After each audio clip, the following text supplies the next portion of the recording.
देखिए, हिंदुस्तान की डेमोक्रेसी की हालत देखिए। 300 एमपीज इलेक्शन कमीशन से मिलना चाहते हैं और कहते हैं कि हम डेलीगेशन लेके आएंगे, हम आपको एक डॉक्यूमेंट देना चाहते हैं। इलेक्शन कमीशन कहता है नहीं, 300 एमपीज नहीं आ सकते हैं।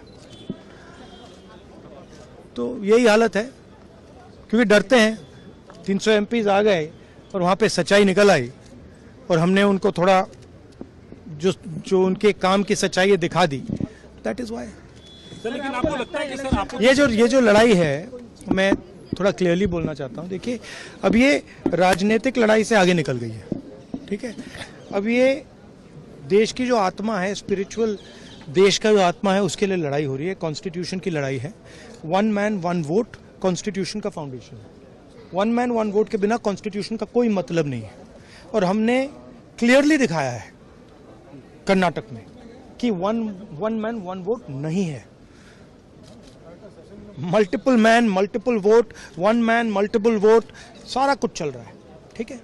तो ये अब लड़ाई पूरे की पूरी ऑपोजिशन लड़ रही है और हिंदुस्तान के जो युवा हैं उनको ये बात समझ आ गई है।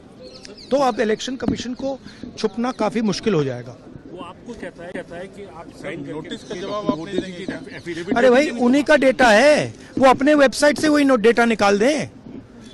मेरा डेटा थोड़ी है कि मैं साइन करूं, उनका डेटा है। आप उठाइए अपना डेटा, हमने आपको ही दिया है, आप उसको अपने वेबसाइट में लगा दीजिए, पता लग जाएगा आपको।